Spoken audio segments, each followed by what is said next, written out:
Look, I was fortunate. I got rich slow. you know, I was fortunate because I got to stay at that humble beginnings for a long period of time that I never forgot. And, I lived below my means and I studied the best. And they always said, you got to live so far below what you're making for a million reasons. Welcome to Direct Selling Shift, an exclusive podcast by DSN. I'm your host, Blake Mallon, and this is where direct selling high performers and experts share their most powerful shifts in mindset, skill set, and strategy to help you accelerate your business and amplify your impact. I challenge you to be present, open your mind, and let the shift begin. So super excited about our guest today. After growing up on the East Coast, graduating from the University of Pittsburgh, found his way into the direct selling channel, now over 2 decades as an entrepreneur, helping people and families through this amazing industry. And he's not only achieved the top position in his company at a very early age, but has been ranked number 1 with him and his team for 17 years, having acquired over 300,000 customers. That is a massive impact.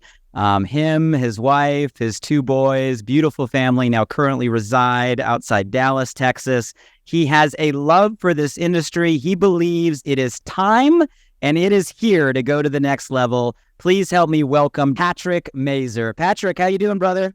Man, doing great. Great to be on here, and thanks for the opportunity to share today. Well, thank you for making some time. I know you're leading a team growing across the globe, and so excited for our conversation today. I was doing some homework and reading about your background, and I saw that you grew up in a household where your parents were actually advocates of the channel, right? Building a direct selling business. I want to spend time on where we're at today and what you're up to today, but just take us back for a minute. What was it like growing up with parents, with a mom and dad that actually were in this channel? I'm curious. You know what? I loved it. I mean, didn't know what it was at the time. I was a kid, so, you don't know quite what your parents are doing as far as employment goes, I guess. But the one thing that really was brought into our house, and especially at a young age, was positivity. You know what I mean? Personal development. Don't say can't, and all the things that, we teach people in this space. My parents were mentoring us, unbeknownst to us, to have a winning attitude and some of the principles that we teach people in this industry. I love that. What were some of those principles? Like if you were to go back, I know it was early years, but if you were to go back, was there, one principle or 2 principles that really stand out of things that maybe your parents learned in this channel that were passed on to you at a young age? Yeah, never get a job. Were they up along with that? Like right from the beginning? Was that just direct? Don't get a job. Like, do not waste your time. Do not, sell your soul to the corporate America. And I think it was a combination. My father was in the pharmaceutical industry and was there for 33 years. And unfortunately, as a lot of people in corporate America, as you get older, you become more of a liability just for all the reasons that we all know why. And he was let go. So I think that was, as I was graduating college, it was really don't do what I did. Don't go for the good corporate job, because he always did the networking on the side. It was sort of the supplemental. It gave us the little extras. It gave us the little motor home or the extra vacation, just some of the things that my friends didn't have, if you will, from a parent that, worked a corporate job.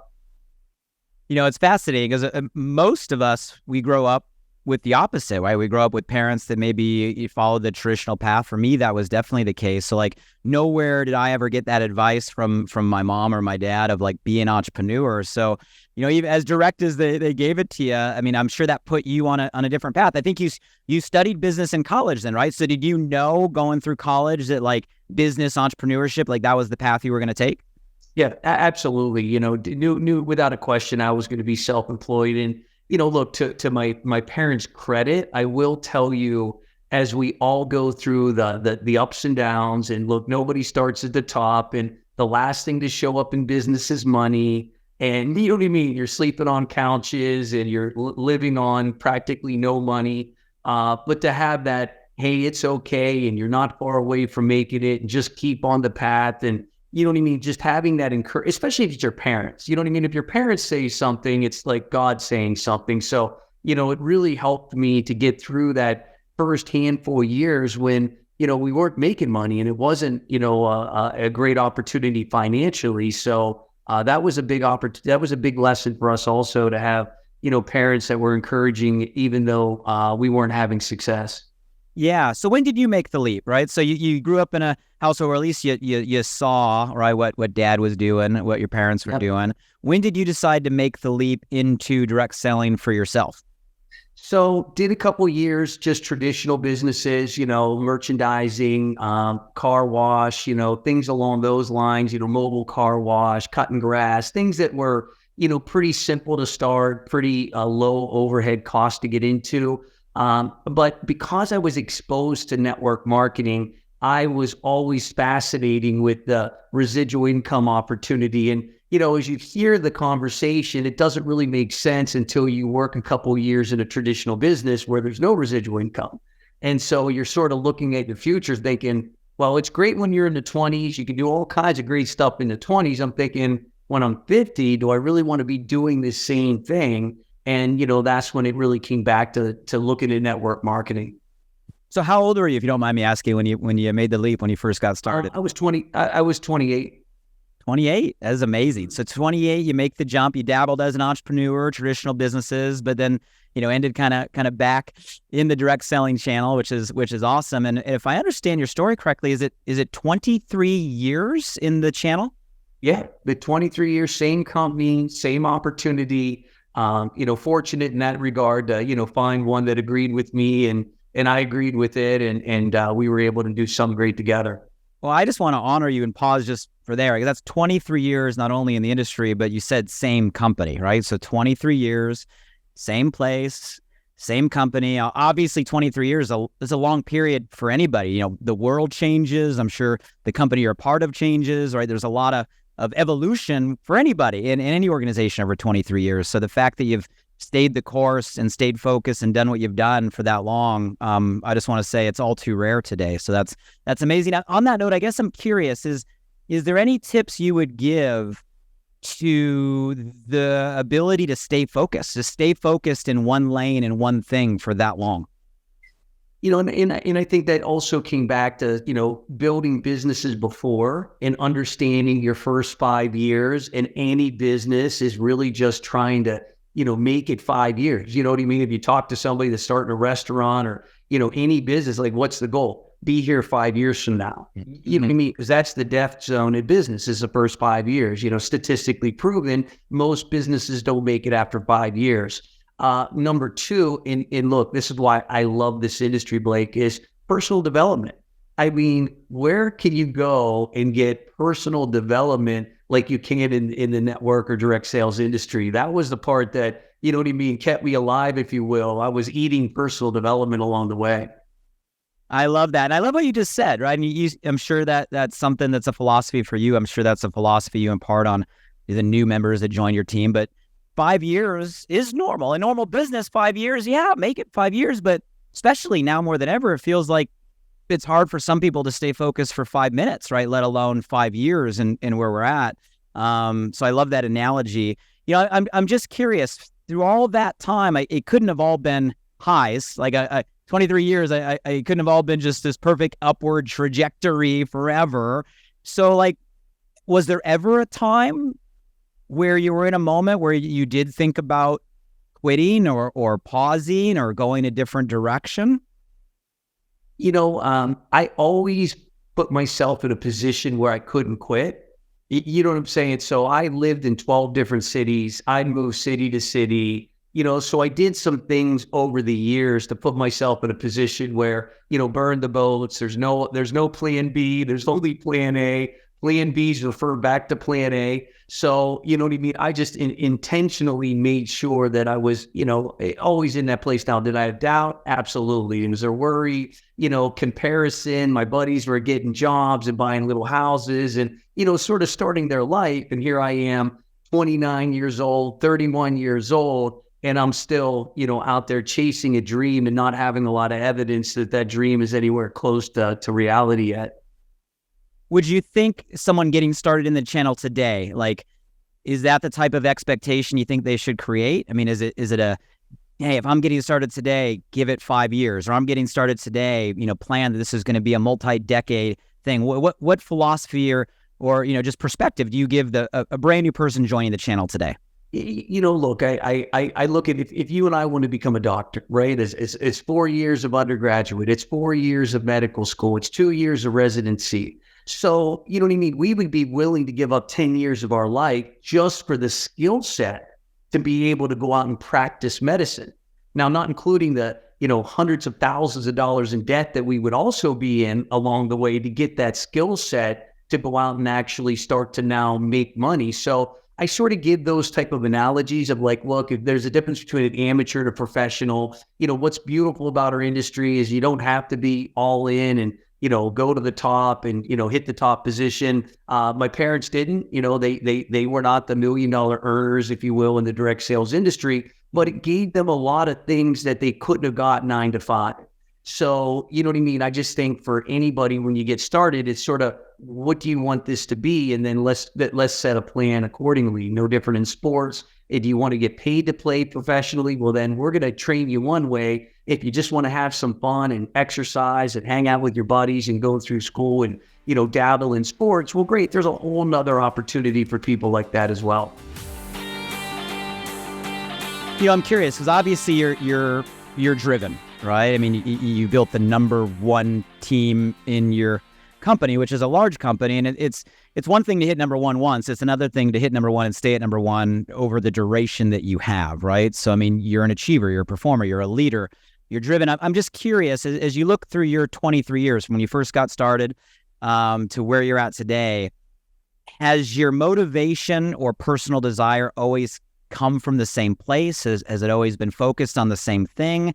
Or has that evolved? Have you had to tap into different levels of desire to keep yourself going at the level you're going?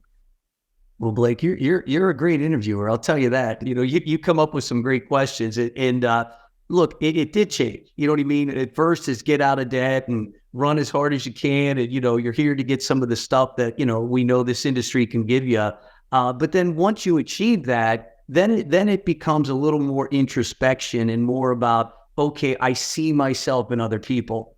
I see myself in that guy that just got started, that girl that said, man, is this going to work for me? And you almost have a responsibility, you know what I mean? Of like, hey, when I was new and I looked at somebody that was 20 years in the industry, I was thinking how great it would be where they are. And, how terrible it would have been if that person didn't come back down the mountain and grab me by the hand and show me the road to the top. So I think that responsibility sort of changed for me. I'm here more of a gratitude, if you will, what the industry did for me. A couple $100 to get started. I mean, come on. I mean, it costs more to buy a weed eater than it does to get in this industry. And, nobody's out bragging about a weed eating business in America. So I think to your point, yeah, things definitely change. Motivation and all that other stuff changes for sure.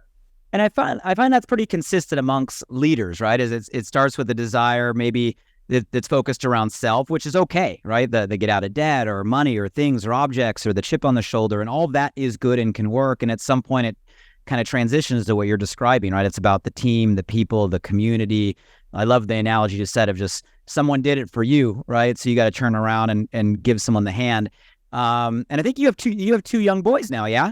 Yeah. Now I'm a dad and loving, all that this industry also brings just from a freedom perspective. It can be there. I was at a mission trip with my son. That's why we were just in time for us to get together, just because there was a mission trip and, I want a mission trip with my boys. I mean, what a cool experience for me, for sure. How old are your boys now? I got a 6-year-old and a 3-year-old. I love it. We're similar. So my son's 7, my daughter will turn 5 here in the next couple months. So kind of similar chapter of life, which is great. I'm curious, as a newer dad, I mean, it's still a new dad, right? I mean, you're in kind of the new season of life. Did becoming a dad and being in the season you're in, did anything change in that desire level, that motivation level, or even how you approach building your business from kind of pre-fatherhood to post-fatherhood? Yes, it without a question. I think, it's also realizing that, now you got a legacy. You know what I mean? Now you're creating something that, is going to outlive you. And I think also being a little more passionate about wanting, parents to get into the industry because of the personal development. I look at myself as a father, we're listening to Jim Rohn on the way to school, Jim, because he's such a great, simple, bread for your head. Don't be a lazy learner. Some of the cool things that we've listened to over the years, and now I have my son listen to on the way to school. But I'm passionate about getting families the opportunity to create an environment for their children to win, and I think that's one thing this industry does such a great job of, is putting it back to personal development, putting it back to growing as a human being. And that's the gift that this industry gave me. I love that. And even just hearing you share your story of your father, right, giving you a belief system, right, to be an entrepreneur, and here we are, and here you are, and the ripple of impact that belief he gave to you, now through you, you're having to so many people across the world. I'm curious, like just a couple of things, like what are you doing for your boys? Is there any specific principle? I love Jim Rohn, by the way. I mean, Jim Rohn is a master. I mean, is there anything that you're kind of conscious of the way you're bringing up your boys, or the belief system you're trying to build? I'm curious the approach.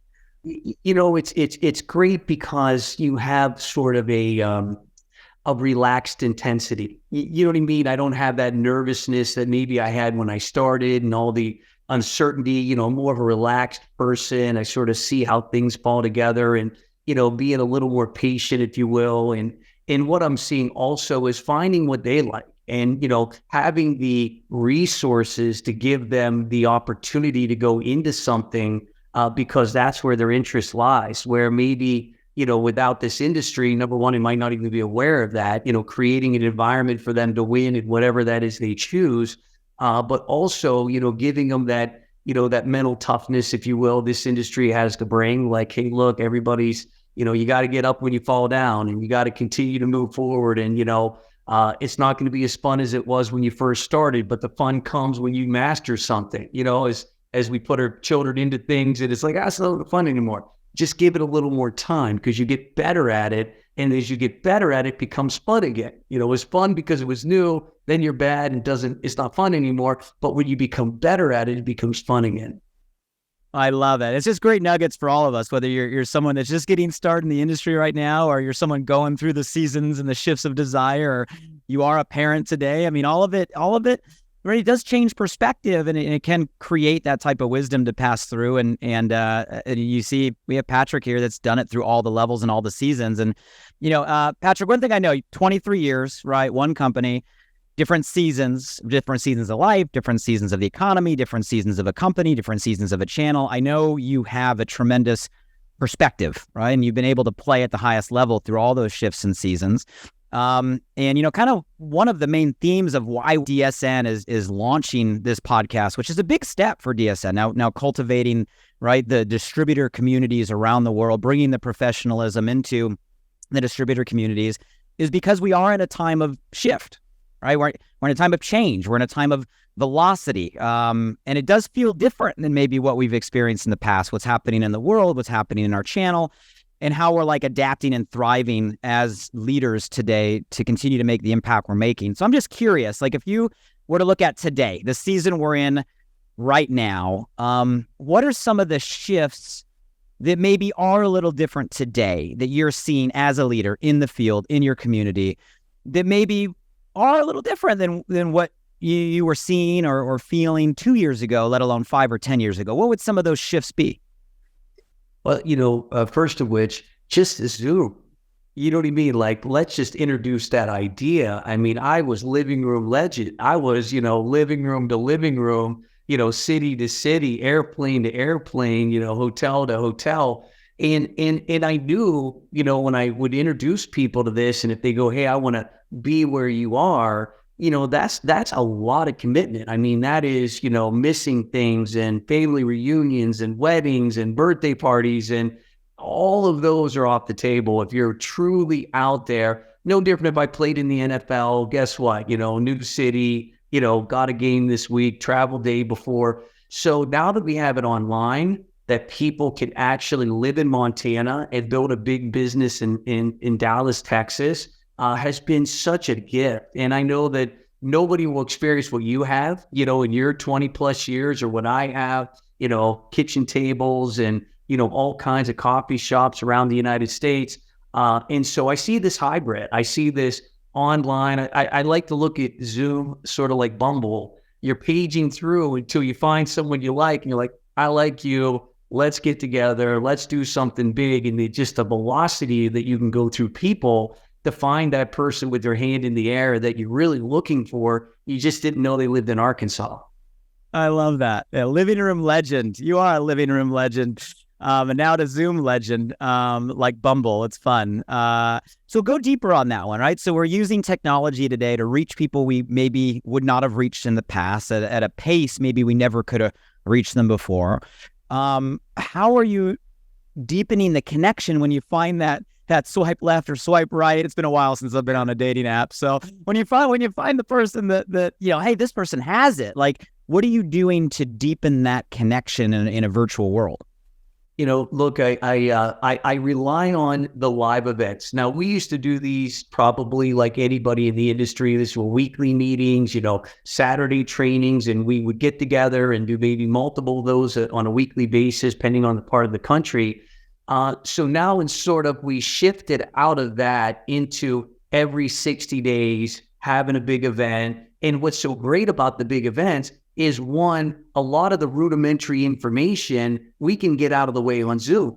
And now we can have a better opportunity to get to know one another, build a deeper relationship, create a true friendship with the people that we're working with, because we're not having to put them in a chair from 9 a.m. till 9 at night, because we got to get everything in their head, because there's no other way for them to get the information. I mean, I'm sure audios. I mean, how many did you listen to? Cassettes. I mean, I watch cassettes to CDs to now YouTube. So information's available for us to give to people. But I love the live events, because now it's hey, let's get a chance to break bread together. Let's get a chance to start, laying out a path of success and what we can do together to achieve those goals. I love that. I love the way you kind of framed it, right? We can use technology to deliver information, education, right?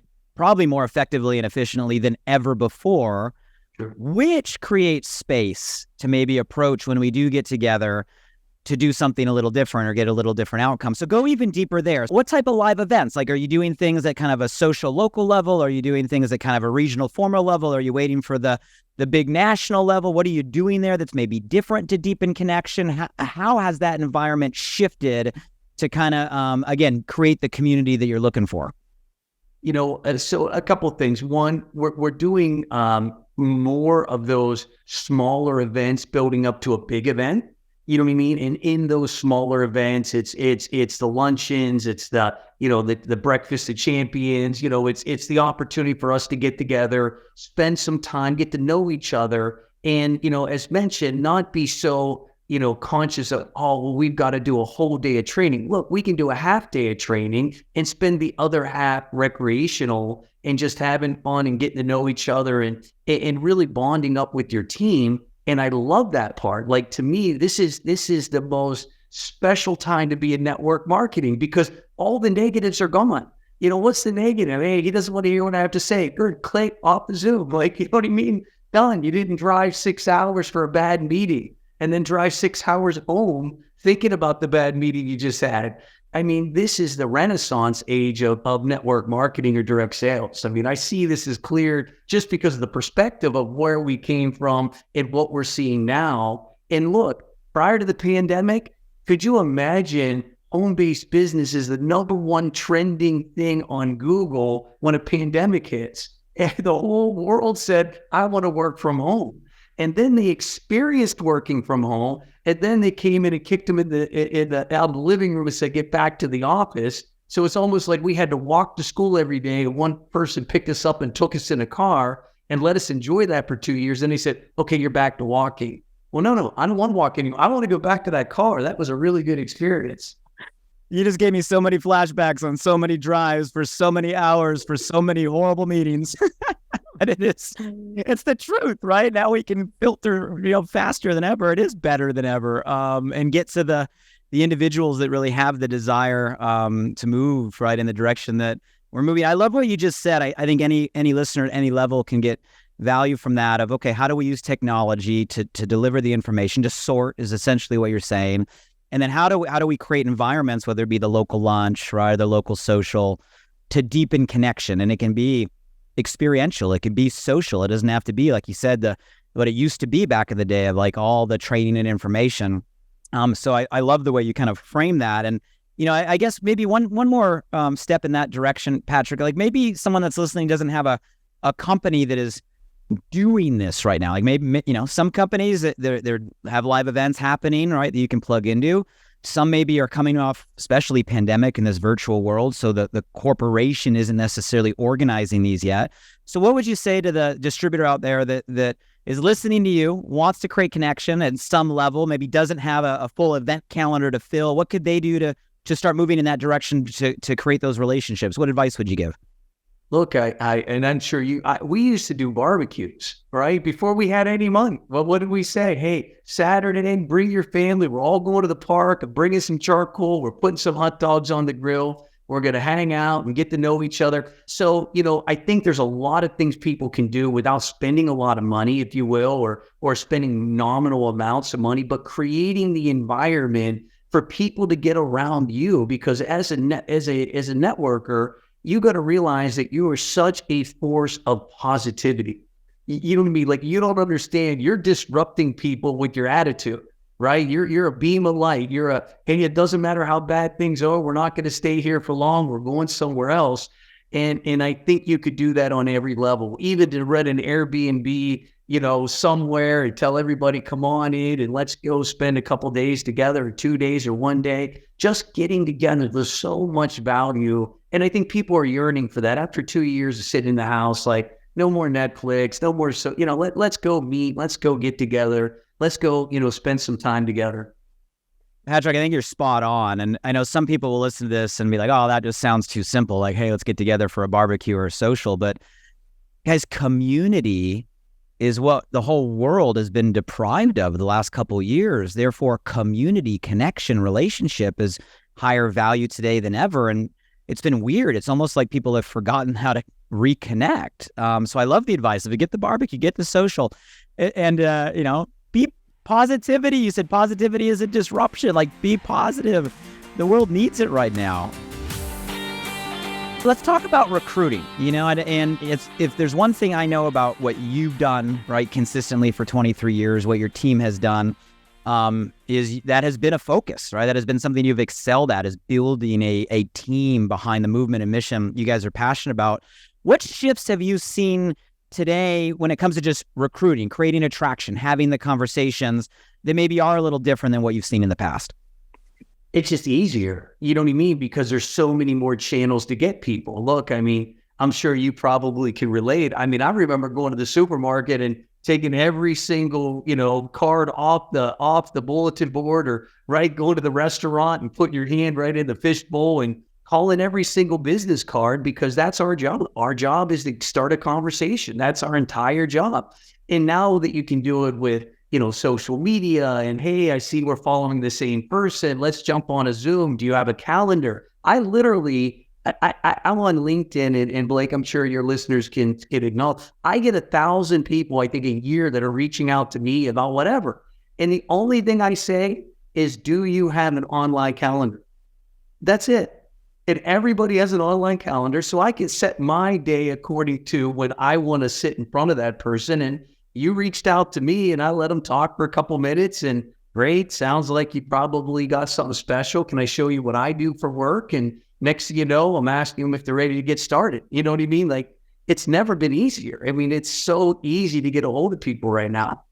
So if I'm getting started and I'm brand new, like, maybe it's the time with the economy, maybe it's just the time in my life, but I'm ready to press go. And I look to someone like you at the level you're playing at. I'm like, I want to be you, right, when I grow up.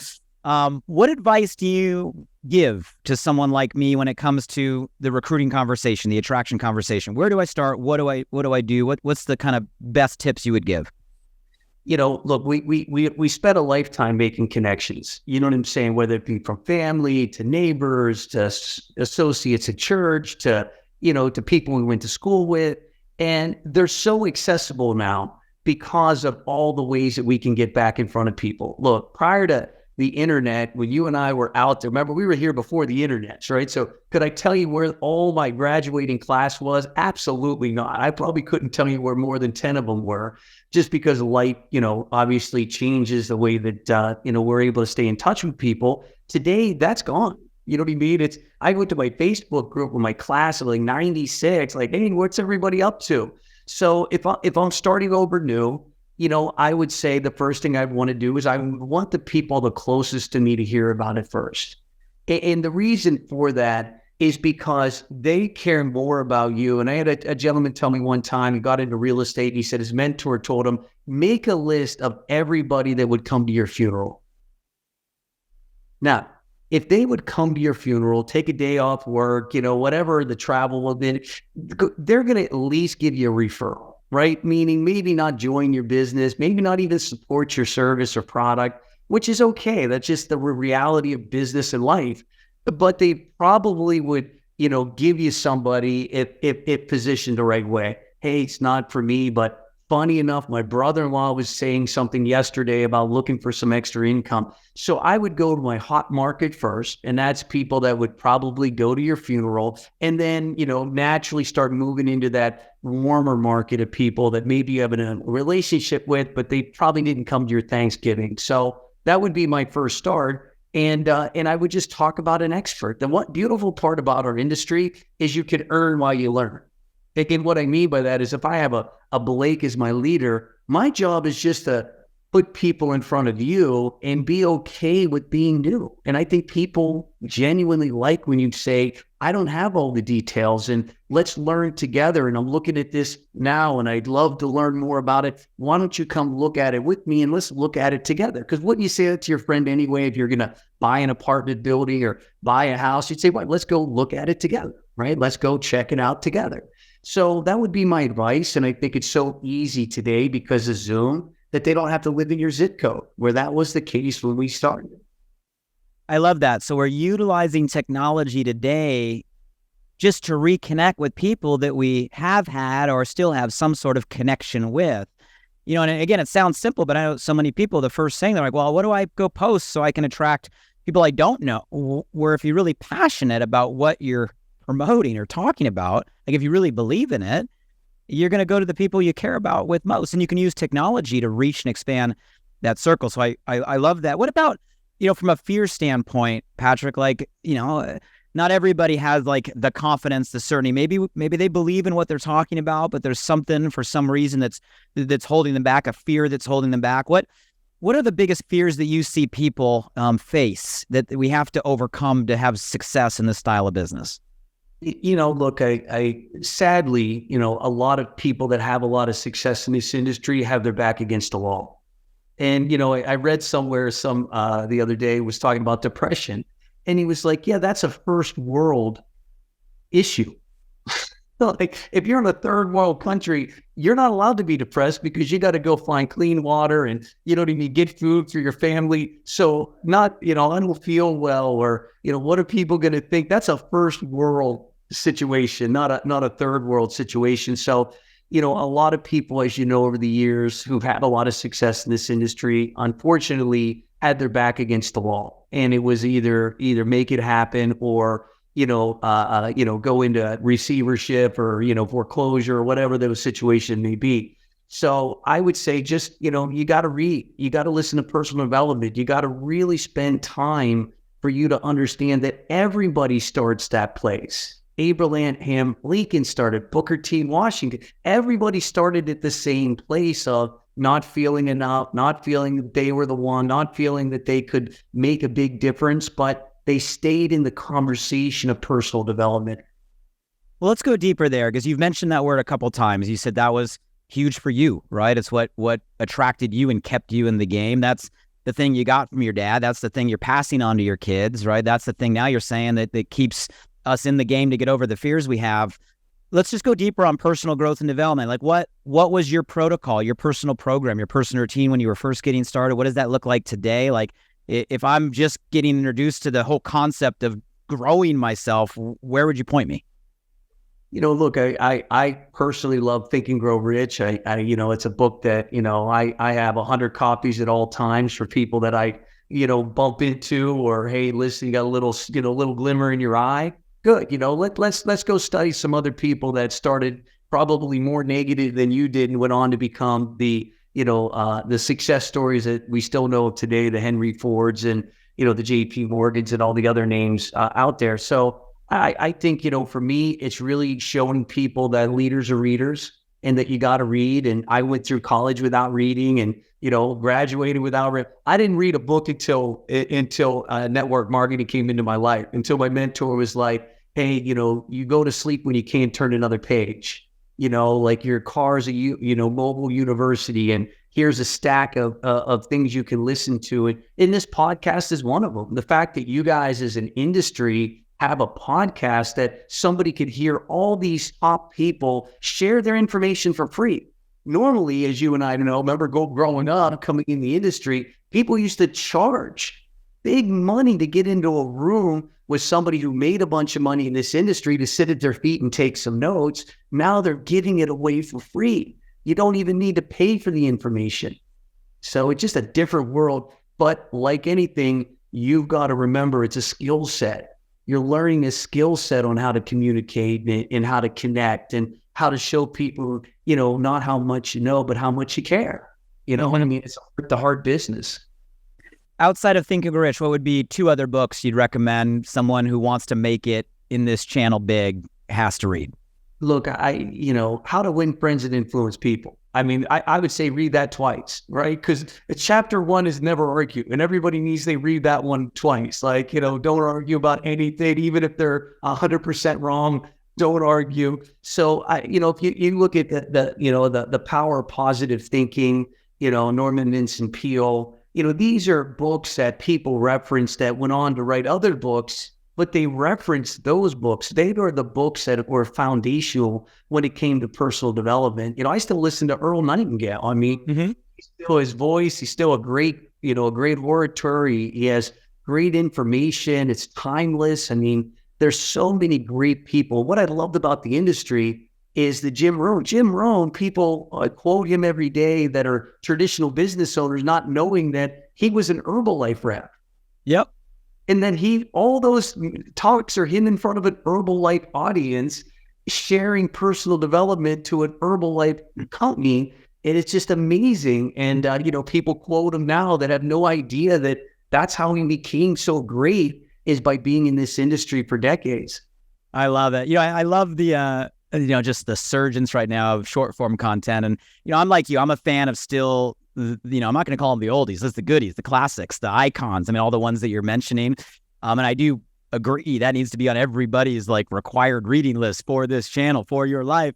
But I'm also a fan of going down a TikTok wormhole. I'll sit down there and, go down TikTok short form fast. And I love it because Jim Rohn has this whole new life on TikTok. You got all the little Jim Rohn 15-second, 30-second, 60-second motivational music. I'm like, there's Jim. He lives on. So however you consume it, we got to be doing it. Personal growth's a staple. And, Patrick, you've gone from the student, right, to now, the leader, the teacher, the one that transfers, right, this information, this wisdom, this experience to a lot of families, to a lot of people at a big level. Talk to me about that, that transition to the leader, to the teacher, what that means for you, and maybe any advice you want to give for leaders that are listening to this that are in a place where they can actually pass that wisdom on to others today. Look, and I know this is probably the same for you as it is for me. We're still followers. You know what I mean? We're still the greatest followers out there, even though we're in a positions of authority, if you will, in this industry. I'm 100% coachable to my mentors and people that can bestow great information on me. And I'm always extremely humble. The great thing about network marketing or direct sales is it keeps you humble.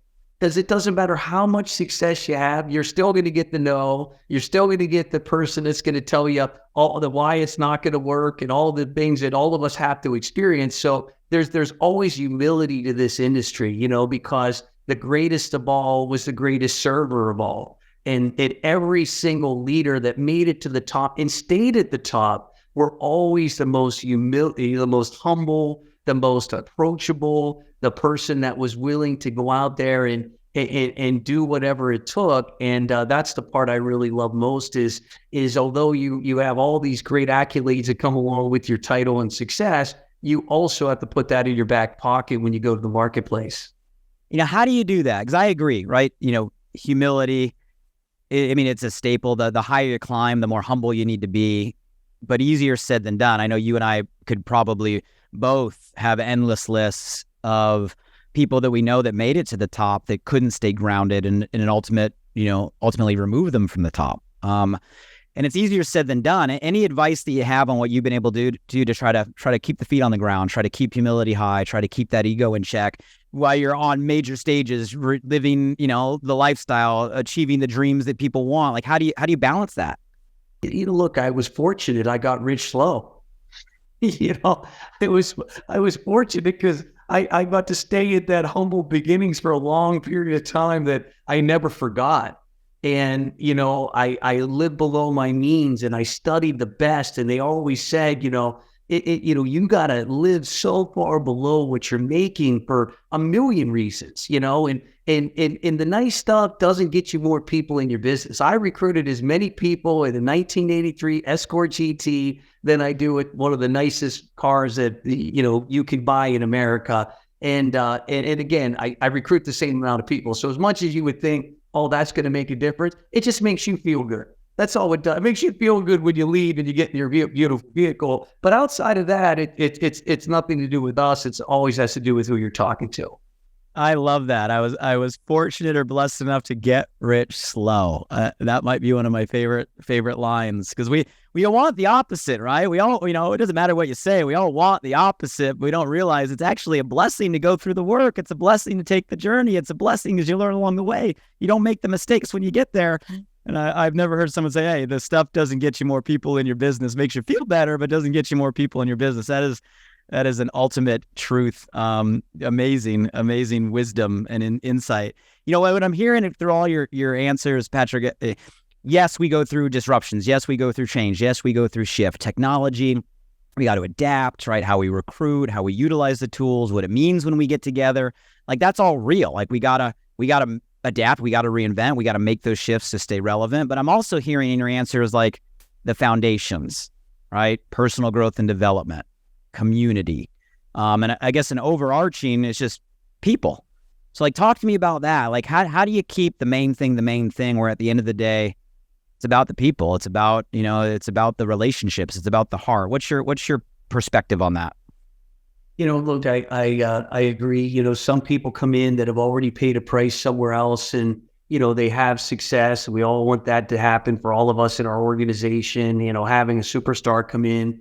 But most people need to be germinated. Most people like me have to, spend time, I want to say in the dirt. I was being planted, you know what I mean? I was growing and it took time for that to happen. So being patient with people, and sometimes the ones that aren't producing today will be your greatest producers long-term, just because it took them time to overcome the fear of public speaking or overcome the fear of picking up the phone or presenting or whatever that, maybe is slowing them down today. They're going to grow too. And, my experience with that is just making sure that you give everybody enough time to grow. If you want to get more, do more, but you don't have to necessarily make them feel like they're not doing enough. I create an environment where I get what I can. I give them as much fertilization as I can. But if I want to grow faster, I can personally go do that. I can go do presentations. I can sit down and say, look, I'm going to do 5 presentations a day. And I know in 30 days of 5 presentations a day, after 30 days, I'm going to have a whole nother group of people to go work with while I let my establishing team go through the natural growth that all of us have to go through along the way. Well, it creates the right expectation, right? So like, if I'm just connecting some of the dots you're saying from the very beginning, the expectation of 5 years, right? As being short, you give anything 5 years, right? But most people aren't staying focused for 5 minutes, right? If it doesn't work in 5 weeks, they're out of the game. To, get rich slow, it's a blessing. It takes time to do the personal growth. All these things that you're saying, it's real, number one, right? It's what it really takes. But more so, you are imparting through your example an expectation that people can achieve.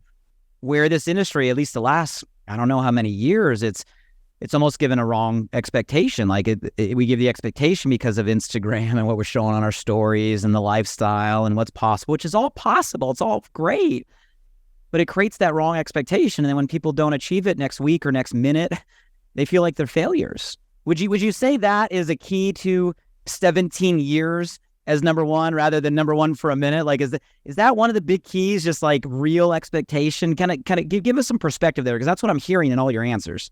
Without a question. Look, I mean, sadly to say, people spend more time in a bad relationship than they do in the industry. I've watched people commit more time to a bad relationship that we all knew was never going to go anywhere, and then spent 10 minutes at a good opportunity and decided that they were going to opt out. So you know what I mean?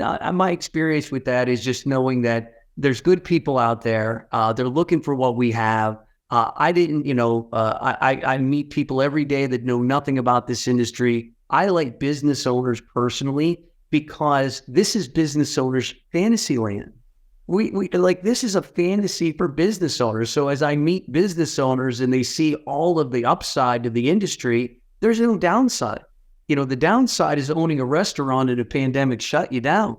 The downside is, can't keep an employee. The downside is you're now making the burgers because nobody else wants to do it. There's so many downsides with traditional business. And when they have a little perspective, it's sort of like why immigrants get rich in America, because they have a different perspective. They come here looking for opportunity, looking for businesses, been here for 10 minutes and already have a business, where people lived here their whole life and never once owned a business. I mean, so valuable and refreshing. And I hope everybody that's hearing this conversation is really absorbing this, because it's what works long term, right? It's what works long term, and that's what we're here for. Patrick, you've been through seasons, not only in life but seasons in the world, right? And we're in a season right now where the narrative, right, soft economy, recession around the corner, and I know you. I mean, you've been through similar environments in the past. I mean, I remember when the world was saying the same things in end of 2008, 2009, Lehman Brothers. Like, it feels like a very similar period. What's going through your mind right now when it comes to the season we're in, the timing within the channel, the timing of where people are at, as we're here at this point with all this language in the air around recession and soft economy around the corner?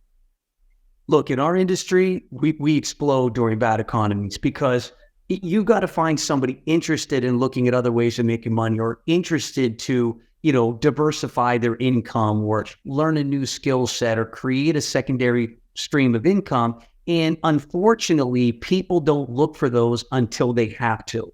There's a lot of shoulds.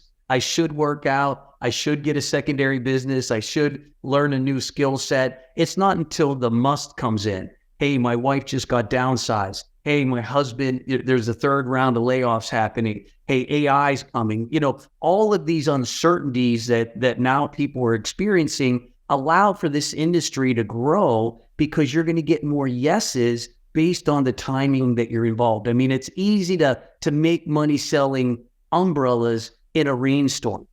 And that's really what we have in this industry. Is uncertainty allows for us to grow because we have the ability to give them something that they can make money today at. Like, they can go out, retail a product, sell a service, actually go make money today, instead of, hey, having to get prepared to make money as you normally have to do in a traditional business.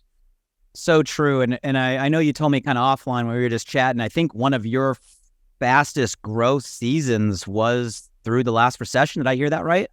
Oh, absolutely. Exploded. I mean, we were filling stadiums and hotel. I remember our meeting grew to a point where we would be like, look, if you're not getting in today, please leave, because we have people in the hallway that want to sign up today. And so I see that same season upon us. I think this industry is going to go through a massive uptick. And with Zoom, you're going to be able to attract people in Montana and Louisiana, maybe places that we never had a big presence. You will be able to really scale just because you're going to do it online. I'm just reflecting as I'm listening to you talk. Like, my personal biggest momentum season in my 23-year career was the exact same. It was 2009, 10, 11. It was the post-recessionary environment. It was the acceleration season. I didn't personally connect the macro, the feelings of where people are at now, the need, like you said, that's coming, times technology. So I mean, times the technology that we're in right now that allows us to increase reach, increase exposure, increase frequency at magnitudes we've never seen, which means I love it. It's a season of acceleration. So for those of you guys listening, like maybe you're just getting started, or maybe you're just ready to go to the next level, or maybe you're considering like now's your time and you're listening to this to get those nuggets. Guys, we're in the season to go. Patrick, before I do want to get your kind of closing thoughts on anything that's in your mind, before I do that, I want to do a quick rapid fire round. So I'm a big believer in shifts. Like, I think everything starts with a perspective shift. I've heard some in your language that your dad gave to you, that now you give to leaders, that you're giving to your kids. Like, you shift to perspective, it can change everything. So I just want to do a quick rapid fire. There's no right or wrong answer, just first thing that comes to mind. Just kind of ask you about 3 kind of perspective shifts. First question is, like, what's the largest belief shift you personally went through? Like, you told yourself, saying one thing to saying something different that has helped you get to where you are today. When I submitted to my purpose, when I quit wanting it, when I realized that I'm going to have it, it's mathematically impossible to fail, that there's no, you know what I mean, where my desire for wanting it had left because I already felt like it was going to happen. Even though the evidence wasn't there, mentally I had submitted to my purpose. Like, this is going to happen, just like there's going to be sunshine tomorrow and dark at night. This is going to happen. I love that. Now, what about the brand new distributor, person that just got started in this moment, has their vision, has their dream, has clarity, they know what they want? What belief shift would you give to them? You say they need to go from telling themselves this to that to excel in this model. I would say it's all about what you're listening to, what you're reading, because this is an internal opportunity. It's what you feel on the inside, you're going to see on the outside. We can't give that to you. You got to give that to yourself. You got to OD on personal development. Like, you've got to literally overdose on personal development. Like, I should be able to come to your house and without a question know that you are on a path of personal development, because I'm tripping over books and I see all kinds of things written on the wall and your dream board. And you're just, the stronger that you get, the more magnetic you get, the more things just come to you because of your posture of strength, that you're sticking it right in your ear and right through your eyes on what you're looking at and what you're listening to. I love it. And this last one's kind of idealistic, but I think about the power of this channel. Right? I mean, you look at just what you and your team do on a day-to-day basis and the community you lead, which is a massive community. But then you think about the company, but then you think about all the companies and you think about the whole channel. And I don't know this number, but the amount of people our channel can impact, every distributor, rep, consultant, whatever term the company uses, right? It's a lot of people all across the world. It might be one of the largest, most influential communities in the world if we were all to row the same direction at the same time. So my question for you is if like, you had the power and you could give every single distributor and every company and every brand in the world one belief shift, one shift simultaneously, every one of us across the world, what belief shift would you give them? That we could change the world, that we could bring our perspective. In this industry, there's no isms here. There's no racism here. There's no sexism here. There's no what religion, like we don't care. None of that matters. I got wealthy with a Bangladesh gentleman, to an Indian person, to a Jewish person. I've been to the mosque. I've been to the synagogue, all in the same day. I mean, that's what's so beautiful about this industry, is all the weird things that are going on of like, we're completely accepting. We accept everybody for wherever they are because we see where they can go, not where they are right now. From the homeless guy that we're looking at saying, hey, listen, you can change it tomorrow if you just spend a little time with us. And I think that's where we have such a gift, is not only who we become along the way and what we can do to influence others, but it's our perspective on other people. We don't care if you're French, if you're from Mexico, we love you all. Yeah, you're Canadian. We love Canadians, right? We are the United Nations of opportunity in this industry. It's a beautiful shift, a powerful shift, and I love that vision. Patrick, this has been an amazing conversation. We've covered a lot of topics that I know will be super impactful no matter who listens to this and what season they're in. Any closing thoughts that you want to give before we round out today's conversation? Look, I mean, I think one is you have people in this industry above you that would love to be able to coach and mentor you. I think that's a big lesson for me, was not be intimidated to go to the person that was having all the success and just say, I don't need your time. I just need a little direction every once in a while. And that gave me quantum leaps of success because they've been there and done it 1,000 times. They were there 1,000 times. That's why Jordan had a coach and Kobe had a coach and you know what I mean? And all of the greats have a coach, and there's a coach built into this industry. And I said, go to the best person, the top person, and don't expect them to spoon feed you, but just ask them for a little bit of adjustment here and there. And I promise you, they're going to take you under their wing and they're going to do something great. And don't let a great recession pass you by. You know what I mean? Don't let an opportunity that won't happen again anytime soon. You're in it right now. And if you're on the fence in the industry, get off the fence and get in. And if you're in the industry, like, ourselves, it's time to find another gear. I mean, you're going to look back and go, I wish I would have worked harder for the season I'm in right now, because you're going to 10X what you're currently doing just based on the economy. I love it. Patrick Major, everybody. Patrick, thank you for the time. So many nuggets. And for everybody that dedicated your time, the most valuable thing you have. I know today's conversation for all of us, it was a gift. And this is one that you're going to want to go back and re-listen to. This is one that you're going to want to share. Patrick shared some nuggets that I know if you not only hear, but you implement and share.